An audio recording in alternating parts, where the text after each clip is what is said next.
saudara, elit partai mulai menggaungkan kembali wacana penundaan pemilu 2024. Pemerintah pun memastikan di tengah kegaduhan yang ada, pemilu 2024 akan tetap berlangsung.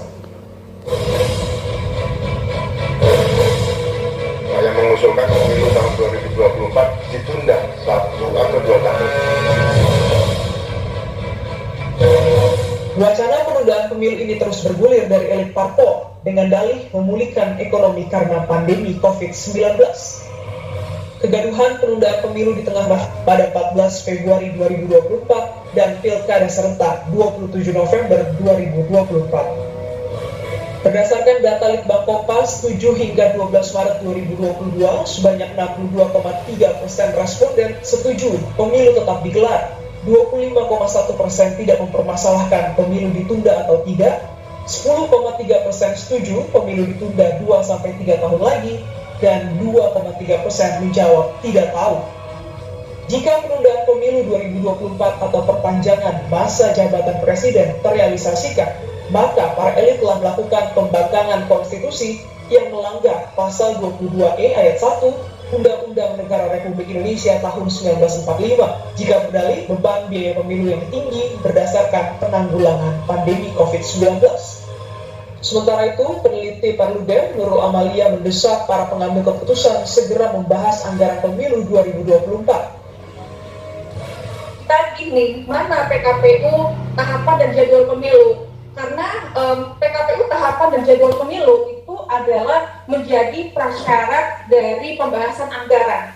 Nah, seharusnya tidak ada lagi juga alasan misalnya anggaran tidak ada atau anggarannya kurang, karena ya pemerintah sudah tahu gitu ya sejak awal bahwa kita akan ada pemilu setiap 5 tahun sekali.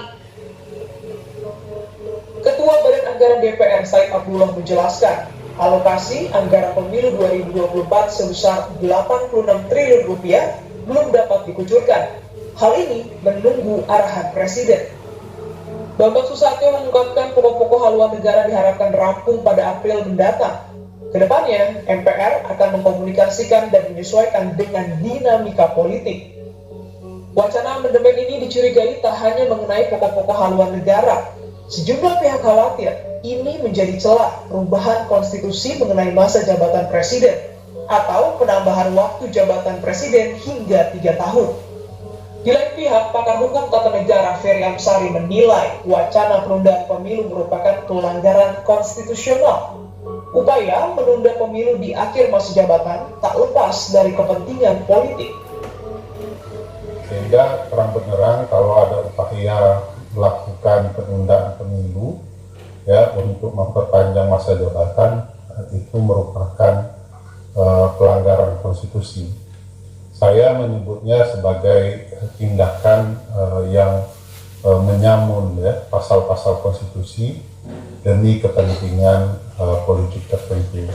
Konstitusi yang terjadi di masa presiden sedang berkuasa dengan tujuan memperpanjang masa jabatan ya tidak mungkin itu dianggap sebagai perubahan konstitusi tanpa kepentingan politik.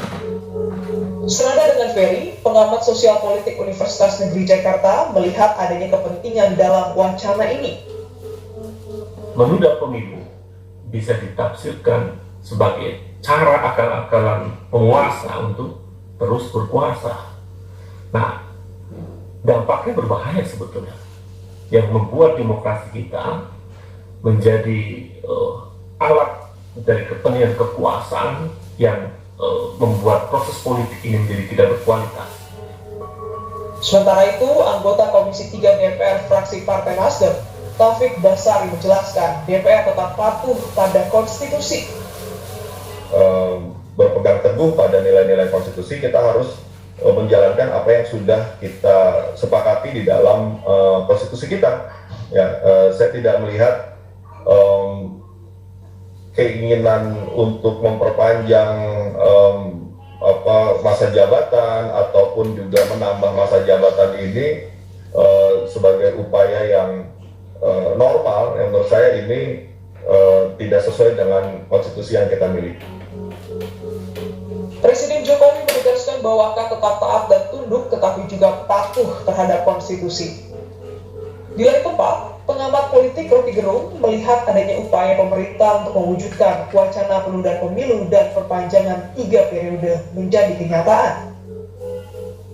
Ada proses baru di istana yang ingin memaksakan agenda penundaan itu dengan mengeluarkan perpu aja. Jadi nggak perlu proses politik di DPR.